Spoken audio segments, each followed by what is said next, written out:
السلام علیکم ورحمۃ اللہ وبرکاتہ۔ الحمد للہ وکفی وسلام علی عبادہ الذین اصطفی والتقی والعفاف والغنی، اما بعد فقد قال اللہ تبارک وتعالی فی القرآن المجید والفرقان الحمید فأعوذ باللہ من الشیطان الرجیم، بسم اللہ الرحمن الرحیم، وما ارسلناک الا رحمة للعالمین۔ وقال اللہ تعالی فی مقام آخر، لقد کان لکم فی رسول اللہ اسوة حسنہ، صدق اللہ مولانا العظیم۔ اللہم صلی علی سیدنا و مولانا محمد وبارک وسلم کما تحب و ترضا عدد ما تحب و ترضا۔ محترم و مکرم حاضرین، سامعین، بھائیوں، بزرگوں اور دوستوں، معزز خواتین، ہماری ماں بہنوں، تصوف کے عنوان سے جو سلسلہ چل رہا ہے اس میں موضوع چل رہا ہے سنت نبوی صلی اللہ علیہ وسلم بہترین طریقہ زندگی ہے۔ تو اسی موضوع پر گفتگو چل رہی تھی اور آپ کے گوش گزار کیا تھا کہ سرکار دو عالم صلی اللہ علیہ وسلم کی سنتوں پر عمل کرتے ہوئے زندگی گزارنا یہ ہمارے لیے نجات کا ذریعہ ہے، اور سنتوں پر عمل کرنا یہ تو لازم اور ضروری ہے، اس کا اجر و ثواب بھی ملتا ہے اور سارے کام و کاج بہتر طریقے سے انجام پذیر فرماتے ہیں۔ ہمارے ایک عزیز دوست جاپان گئے، وہاں کچھ ڈائریکٹرز کے ساتھ ان کی میٹنگ تھی۔ وہ میٹنگ میں 1-2 گھنٹے بیٹھے رہے، اس کے بعد انہوں نے کہا کہ اب ہم ایکسرسائز کے لیے 5 منٹ کا وقفہ کریں گے۔ تو وہ صاحب حیران ہوئے، دیکھا کہ جاپانی اپنی کرسیوں کے ساتھ کھڑے ہو کر ہاتھ اوپر نیچے کرنے لگے اور انہوں نے ہلکی پھلکی ورزش کر لی، اور اس کے بعد وہ دوبارہ کرسیوں پر بیٹھ گئے۔ پھر 2-3 گھنٹے میٹنگ رہی اور اس کے بعد انہوں نے پھر اسی طرح ایکسرسائز کے لیے وقفہ کیا۔ چونکہ وقفے سے سارا دن میٹنگ چلتی تھی، اس لیے انہوں نے 4 مرتبہ اس طرح ہلکی پھلکی ورزش کی۔ کہتے ہیں کہ میں نے ان سے سوال کیا کہ آپ ایسا کیوں کرتے ہیں؟ تو ان جاپانیوں نے جواب دیا کہ یہ ماڈرن ریسرچ ہے کہ دن میں ایک ہی مرتبہ بھاری ایکسرسائز کرنے کی بجائے دن میں کئی مرتبہ ہلکی پھلکی ورزش کر لی جائے تو انسان کا جسم زیادہ صحت مند رہتا ہے اور اس کی زندگی لمبی ہوتی ہے۔ کہتے ہیں کہ یہ سن کر میں نے دل میں سوچا کہ یہ بیچارے دن میں 4-5 مرتبہ ایکسرسائز کی بجائے اگر کلمہ پڑھ کر دن میں 5 مرتبہ نماز ہی پڑھ لیتے تو ان کی یہ ایکسرسائز تو خود بخود ہی ہو جاتی۔ واقعی ہم جو دن میں نماز پڑھ رہے ہوتے ہیں تو ہمارے لیے کتنے ہی مسلس کے سسٹم جو ہے خود بخود جو ہے ان کی ایکسرسائز ہوتی رہتی ہے۔ ہمیں یہ نعمت اللہ تعالیٰ کا حکم ماننے کی وجہ سے خود بخود مل رہی ہے۔ اللہ اکبر۔ اب میں آپ کو زیادہ سائنسی بات بتا دیتا ہوں، ہو سکتا ہے کہ کسی کا زیادہ سائنسی ذوق بھی ہو رمضان شریف کے روزوں کے بارے میں نبی صلی اللہ علیہ وسلم کی ایک حدیث مبارکہ ہے۔ نبی صلی اللہ علیہ وسلم نے ارشاد فرمایا، صومو لرؤیتہ و افطرو لرؤیتہ، جب تم چاند کو دیکھو تو روزہ رکھو، اور جب چاند کو دیکھو تو پھر افطار کر لو۔ آج کل چاند کو دیکھنے کا ایک بڑا مسئلہ ہے۔ اس سلسلے میں دو گروہ بنے ہوئے ہیں۔ ایک گروہ کہتا ہے کہ جب ہم چاند دیکھیں گے تب ہم روزہ رکھیں گے، اور جب چاند کو دیکھیں گے تب عید منائیں گے۔ مسلمانوں کا ایک دوسرا نیا گروہ بھی ہے، وہ ماڈرن طبقے سے تعلق رکھتا ہے۔ وہ سائنس پڑھنے والے مسلمان ہیں۔ وہ کہتے ہیں کہ آج تو انسان چاند پر پہنچ چکا ہے، لہٰذا ہمیں پورے سال کا شیڈول بنا لینا چاہیے کہ کس دن چاند نظر آئے گا، پھر اس کے مطابق ہمیں عمل کر لینا چاہیے۔ چنانچہ آج کے دور میں چاند دیکھنے کی ضرورت ہی نہیں۔ اس بات پر اب عمل بھی ہو رہا ہے۔ کچھ ملکوں میں ایسا ہی ہوتا ہے کہ رمضان المبارک کے شروع ہونے سے پہلے وہ بتا دیتے ہیں کہ فلاں دن تراویح ہوگی اور فلاں دن عید کی نماز پڑھی جائے گی۔ اس لیے باہر ملکوں میں دو طرح کی عیدیں ہوتی ہیں۔ کچھ لوگ کہتے ہیں کہ چاند کو دیکھ کر عید پڑھیں گے، اور چاند کو ہی دیکھ کر روزے بھی رکھیں گے، اور کچھ لوگ کہتے ہیں کہ ہم نے سائنس پڑھی ہوئی ہے، ہم تو سائنسدان بن چکے ہیں، کمپیوٹر میں انجینئرنگ کر لی ہے، فلاں ڈگری بھی حاصل کر لی ہے، اور فلاں بھی ہمیں تو اعداد و شمار سے پتہ چلتا ہے، تو ہمیں پریشانی اٹھانے کی کوئی ضرورت نہیں ہے۔ اس لیے ہم پہلے سے ہی پیش گوئی کر لیتے ہیں، پھر اسی کی بنیاد پر اعلان کر دیتے ہیں کہ فلاں دن رمضان شریف ہوگا اور فلاں دن عید ہوگی۔ ایک مرتبہ ہم ایک ایسی جگہ پہنچے جہاں 27 میڈیکل ڈاکٹرز موجود تھے، 27۔ ان کے درمیان مجھے بیان کرنا پڑا۔ اللہ تعالیٰ نے ایسی مہربانی کی کہ بعد میں وہ سب ڈاکٹر سلسلے میں بیعت ہو گئے، اور اللہ تعالیٰ نے ان کی زندگیاں بھی بدل دیں۔ وہاں پر یہی رؤیت ہلال کی بحث چل پڑی۔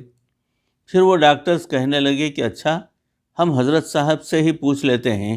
چنانچہ ان میں سے ایک نے مجھ سے پوچھا، حضرت آج کے دور میں چاند دیکھنے کی کیا ضرورت ہے، جبکہ ہم اعداد و شمار بھی کر سکتے ہیں؟ میں نے کہا، بھائی نبی صلی اللہ علیہ وسلم نے ارشاد فرمایا، صوموا لرؤیتہ و افطروا لرؤیتہ، تم جب چاند کو دیکھو تو روزہ رکھو، اور جب چاند کو دیکھو تو افطار کرو۔ اس لیے ہمارے سامنے تو یہ ایک سیدھا سا اصول ہے کہ ہم اس حدیث پر عمل کیا کریں۔ ان میں سے ایک ڈاکٹر صاحب جو قرآن مجید کی کچھ زیادہ ہی فہم رکھتے تھے، وہ کہنے لگے کہ آج کے دور میں بھی آپ یہ بات کر رہے ہیں، حالانکہ آپ نے انجینئرنگ بھی کی ہوئی ہے، اور کیا آج بھی چاند دیکھنے کی ضرورت ہے؟ آج تو بندہ پہلے ہی پیش گوئی کر سکتا ہے۔ جب چاند پر انسان پہنچ چکا ہے تو کیا اس کو پتہ نہیں کہ چاند کب نظر آئے گا اور کب نہیں؟ پھر میں نے اس کو حقیقت سمجھائی۔ میں نے کہا، ہمارے سامنے کچھ عرصہ پہلے یہ مسئلہ آیا تھا، ہم نے کہا کہ ہم خود اس کے بارے میں ریسرچ کرتے ہیں تاکہ ہمیں پتہ چلے کہ حقیقت کیا ہے۔ جب چاند کے دن پورے ہو جاتے ہیں تو ایک آخری دن ایسا آتا ہے کہ جب چاند نظر سے اوجھل ہو جاتا ہے، اس کو جب دیکھیں تو وہ ان دنوں میں سیاہ ہو چکا ہوتا ہے، نظر ہی نہیں آتا۔ سائنس کی ٹرمینالوجی میں اسے برتھ آف نیو مون کہتے ہیں۔ اس کو سمجھنے میں ہمارے کئی دوست غلطی کر جاتے ہیں۔ وہ کرسٹ کو نیا چاند کہہ دیتے ہیں۔ سائنس کی زبان میں وہ نیا چاند نہیں ہوتا۔ ہلال اور نئے چاند میں فرق ہے۔ جب چاند گھٹتے گھٹتے نظر آنا بند ہو جاتا ہے تو اس کو برتھ آف نیو مون کہتے ہیں۔ پھر اس کے 17 یا 20 گھنٹوں کے بعد وہاں چاند نظر آ سکتا ہے، اس کو ہلال کہتے ہیں۔ ہم اس کرسٹ یعنی ہلال کو دیکھ کر عید مناتے ہیں، نیو مون کو دیکھ کر نہیں مناتے۔ تو یہ ایک سائنسی مغالطہ ہے جو ہمارے لکھے پڑھے حضرات کو لگ جاتا ہے۔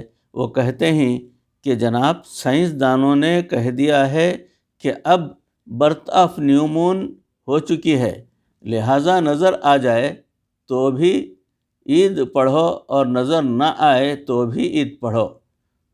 او خدا کے بندو، سمجھنے کی کوشش کرو کہ سائنسدان برتھ آف نیو مون کس کو کہہ رہے ہیں۔ جب چاند بالکل نظر آنا بند ہو جائے، کبھی کبھی چاند کی پیدائش کے 20 گھنٹے ہوتے ہیں اور کبھی کبھی 12-14 گھنٹے بھی ہوتے ہیں، اس دوران یہ چانس بھی ہوتا ہے کہ چاند نظر آ جائے اور یہ چانس بھی ہوتا ہے کہ نظر نہ آئے۔ ایسی صورت میں سائنسدان پھنس جاتے ہیں، مغالطے میں آ جاتے ہیں۔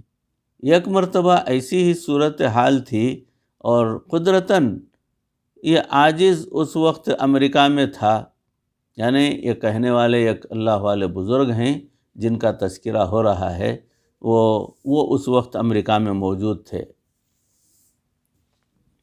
انہی کے الفاظ میں دہرا رہا ہوں، اس میں مغالطے میں نہ آئیں کہ میں خود گیا ہوں، نہیں، یہ ایک پہنچے ہوئے اللہ والے بزرگ ہیں، بہت بڑے صوفی ہیں، ولی کامل ہیں۔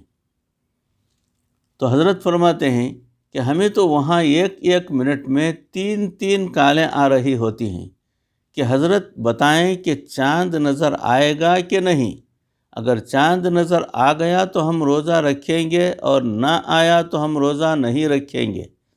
ان کو ہم جواب دیتے ہیں کہ ہم چاند دیکھنے کی کوشش کر رہے ہیں، آپ بھی کوشش جاری رکھیں تاکہ سنت پر بھی عمل ہو جائے، اور ہم اسپیس میوزیم سے بھی معلومات حاصل کر لیتے ہیں۔ واشنگٹن میں بہت سارے عجائب گھر ہیں، انہیں اسمتھسونین سیریز میوزیم کہتے ہیں۔ دنیا ان کو دیکھنے کے لیے جاتی ہے۔ ان میں سے ایک اسپیس میوزیم جو ہے وہ بھی ہے، وہاں ایک ایسا ڈپارٹمنٹ ہے جہاں خلا کے اندر 24 گھنٹوں میں رونما ہونے والی تبدیلیوں کے بارے میں معلومات ملتی ہیں۔ میں نے وہاں سے اسپیس میوزیم میں فون کیا اور وہاں پر بیٹھے ہوئے بندے سے میں نے خود بات کی۔ میں نے ان سے کہا کہ میں امریکہ میں فلاں جگہ پر ہوں، کیا اس وقت مجھے کرسٹ نظر آ سکتا ہے؟ انہوں نے جواب دیا کہ نظر آنے کے چانسز ہو بھی سکتے ہیں اور نہیں بھی ہو سکتے۔ میں نے کہا کیا مطلب؟ انہوں نے مجھے ایک موٹی سی بات سمجھائی کہ چاند اپنے جس مدار کے اندر چل رہا ہے اس کا مدار وہ مدار ایک لائن کی طرح نہیں، بلکہ یوں سمجھیں کہ 500 کلومیٹر جو ہے موٹا ٹائر ہے، اور اس کے اندر چاند کہیں سے بھی جو ہے گزر سکتا ہے، یعنی قریب سے بھی گزر سکتا ہے اور دور سے بھی گزر سکتا ہے۔ دوسرے لفظوں میں اس کو یوں سمجھے کہ وہ مدار کسی دھاگے کی طرح نہیں ہے، بلکہ وہ مدار کئی کلومیٹر موٹا ہے۔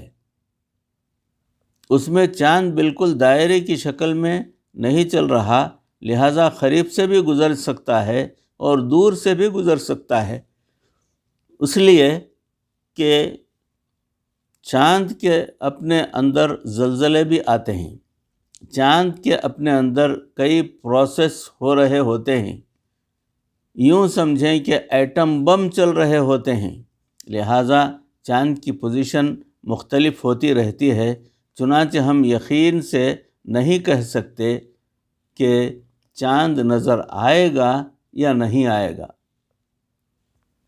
ان کی ایک نیول آبزرویٹری جو ہے، بحریہ والوں کو چاند کی گردش کا خیال رکھنا ضروری ہوتا ہے، کیونکہ چاند کی 14 تاریخ کو ہائی ٹائیڈ ہوتا ہے، یعنی جوار بھاٹا۔ تو ہائی ٹائیڈ سے کیا مراد ہے کہ اس تاریخ کو سمندر کے اندر بہت ہی زیادہ مد و جزر ہوتی ہے، اس لیے جہاز رانوں کو پتہ ہونا چاہیے کہ ہائی ٹائیڈ کب ہوگی اور لو ٹائیڈ کب ہوگی، لہٰذا وہ چاند کی گردش کے بارے میں معلومات لیتے رہتے ہیں۔ لہٰذا آج دنیا کہتی ہے کہ we trace each inch of the trajectory of moon, یعنی ہم چاند کے راستے کے ایک ایک انچ کو ٹریس کرتے رہتے ہیں، اس لیے ہمارے پاس چاند کے بارے میں ہر وقت صحیح اور تازہ ترین معلومات ہوتی ہیں۔ میں نے اس بحریہ کے تحقیقاتی ادارے میں خود فون ملایا، وہاں پر ایک خاتون تھی، اس نے کہا کہ ہمارے کمپیوٹر سیکشن میں آپ کو اس کا جواب مل سکتا ہے۔ چنانچہ میں نے کمپیوٹر سیکشن میں رابطہ کیا، وہاں بھی ایک خاتون انجینئر بیٹھی تھیں۔ میں نے ان سے کہا کہ میں فلاں جگہ سے بول رہا ہوں اور میں چاہتا ہوں کہ آج میں اپنی آنکھوں سے چاند دیکھوں، اب آپ بتائیں کہ سپر کمپیوٹر کے مطابق اس کے کتنے چانسز ہیں؟ تو انہوں نے کہا جناب ہم بتا نہیں سکتے، کیونکہ آج اس مہینے میں ایسا معاملہ ہے کہ چاند نظر آ بھی سکتا ہے اور نظر نہیں آ بھی سکتا۔ میں نے کہا وہ کیوں؟ بتایا نہیں جا سکتا، وہ چاند نظر آ بھی سکتا ہے یا نہیں بھی۔ تو انہوں نے ایسی بات کہی تو انہوں نے مجھے ذرا اور زیادہ تفصیل سے بات سمجھائی۔ وہ کہنے لگیں دیکھیں ہم جب چاند کی ٹریجیکٹری یعنی راستے کو ماپتے ہوئے تو ہمارے پاس بظاہر کوئی چیز نہیں ہوتی، ہمارے پاس ایک میتھمیٹیکل ماڈل جو ہے بنا ہوا ہے، جسے ہم میتھمیٹیکل سیمولیٹر وہ ایکویشنز ہیں، وہ میتھمیٹیکل ایکویشنز کتنی ہیں؟ وہ 10,000 ایکویشنز ہیں، ان کو ہم کیلکولیٹ کر کے بتا سکتے ہیں کہ اس وقت چاند کہاں ہوگا، لیکن اس میں 6,000 ویریبلز جو ہے متغیرات ہوتے ہیں۔ جو لوگ میتھمیٹکس پڑھتے ہیں وہ جانتے ہیں کہ کچھ کانسٹنٹس جو ہے ہوتی ہیں اور کچھ ویریبلز جو ہے ہوتی ہیں۔ اس خاتون نے کہا کہ ان ایکویشنز میں 6,000 متغیر مقداریں ہیں، اور کسی ایک متغیر مقدار کے متغیر ہونے سے چاند کی لوکیشن میں فرق پڑ سکتا ہے۔ وہ کہنے لگیں جب چاند کی راستے میں 6,000 متغیر مقداریں ہیں تو کون گارنٹی سے کہہ سکتا ہے کہ چاند اس وقت یہاں ہوگا؟ لہٰذا ہم 100% یقین سے نہیں کہہ سکتے، باوجود اس کے کہ ہم چاند پر پہنچ چکے ہیں، لہٰذا یہ تو بندہ دیکھ کر ہی فیصلہ کر سکتا ہے۔ میں نے کہا قربان جاؤں میں اپنے آقا حضرت محمد الرسول اللہ صلی اللہ علیہ وسلم کی سنت پر جو لوگ سائنسدان بن کر چاند پر پہنچ چکے ہیں وہ بھی تسلیم کر رہے ہیں کہ 6000 متغیر مقداروں میں سے کسی ایک میں بھی فرق آ جائے تو چاند کی لوکیشن میں فرق پڑ سکتا ہے، لہٰذا ہم ایکویشنز پر اعتماد نہیں کرتے۔ اگر فیصلہ کرنا ہوگا تو ہمارے پاس اس کا طریقہ یہ ہوگا کہ ہم بظاہر میں دیکھ کر فیصلہ کر سکتے ہیں۔ نبی صلی اللہ علیہ وسلم نے 1450 سال پہلے بتا دیا تھا کہ سوموا لرؤیتہ وافطروا لرؤیتہ، تم جب چاند کو دیکھو تو روزہ رکھو اور جب چاند کو دیکھو تو افطار کرو۔ معلوم ہوا کہ اتنی ریسرچ کے باوجود جو ہے وہ خلا باقی ہی رہ گئی، اور اگر صحیح معنوں میں جانکاری حاصل کرنا ہو تو الحمدللہ سوائے سرکار دو عالم صلی اللہ علیہ وسلم کے سنتوں پر عمل کیے بغیر اس ممکن نہیں۔ جب بحریہ والوں نے بھی کہہ دیا کہ ہم نہیں کہہ سکتے، یہ تو دیکھ کر فیصلہ کرنا پڑے گا، تو میں نے کہا کہ پھر میرے آقا صلی اللہ علیہ وسلم کی بات سچی ہوئی۔ پتہ چلا کہ ہم سائنس میں جتنا بھی آگے چلے جائیں، بالآخر میرے آقا صلی اللہ علیہ وسلم اور میرے سردار جو ہے کی ہی باتیں سچی اور پکی ہوں گی، اور ہمیں بالآخر جو ہے گھٹنے ٹیکنے ہوں گے اور ان چیزوں کو قبول کرنا ہوگا۔ عزیزو بھائیو، اگر ہم سائنس پڑھنے والے ہیں تو ہمیں چاہیے کہ ہم سنت پر سائنس کے نقطۂ نظر کے مطابق بھی سوچ بچار کیا کریں، اور نبی صلی اللہ علیہ وسلم کی مبارک سنتوں کے فائدے ہم لوگوں کے سامنے کھولیں، تاکہ سنت کو چھوڑ کر زندگی گزارنے والے ذوق اور شوق سے سنتیں اپنائیں، وہ دنیا میں بھی نقصان اٹھاتے ہیں اور ان کا آخرت کا بھی نقصان ہوتا ہے۔ اس نقصان پانے والی انسانیت کا فائدہ سوچئے اور اس سنت کے راستے پر لگانے کی کوشش کیجئے۔ جو آدمی پہاڑ کی چوٹی پر رہتا ہے اور اس کو سائنس کی روشنی نہیں پہنچ سکی، اس کو دنیا تو فائدہ نہیں پہنچا سکی، مگر میرے محبوب صلی اللہ علیہ وسلم کی مبارک سنتوں میں جو ہے سنتوں نے اسے بھی فائدہ پہنچا دیا۔ اگر وہ پہاڑ کی چوٹی پر رہ کر سنت پر عمل کر رہا ہے، گویا اس کو وہاں بھی فائدہ مل رہا ہے۔ محسن انسانیت کا جو کے طریقوں میں انسانیت کے لیے فائدہ ہے، لہٰذا ہمیں چاہیے کہ ہم اپنے محبوب صلی اللہ علیہ وسلم کی ایک ایک سنت پر عمل کر کے اللہ کے ہاں بھی سرخرو ہو جائیں اور دنیا کے فائدے بھی پا جائیں۔ بھائیو، عزیزو، بزرگوں اور دوستو، موضوع چل رہا ہے، انشاءاللہ اسی موضوع کی اگلی کڑی اگلی نشست میں آپ کے روبرو پیش کرنے کی کوشش کروں گا۔ ان کہی سنی باتوں پر اس عاجز کو بھی، آپ تمام کو بھی عمل کرنے کی پروردگار توفیق عطا فرمائے۔ سرکار دو عالم صلی اللہ علیہ وسلم کی ایک ایک سنت کو اپناتے ہوئے ہم جو ہے اللہ کی رضا والی زندگی گزارنے والے بن جائیں۔ پروردگار ہمیں اس کی توفیق عطا فرمائے۔ اللہ ہمارے دلوں کو دین کے لیے اور سنت کے لیے کھول دے، اور سنتوں پر عمل کرنے کی سنتوں پر عمل کرنے کی ہمیں فکر پروردگار ہمارے دلوں میں پیدا فرما دے۔ پروردگار مرتے دم تک کسی کا محتاج نہ بنائے، ایمان پر ہمارا خاتمہ فرمائے۔ ربنا تقبل منا انکا انت السمیع العلیم وتب علینا انکا انت التواب الرحیم۔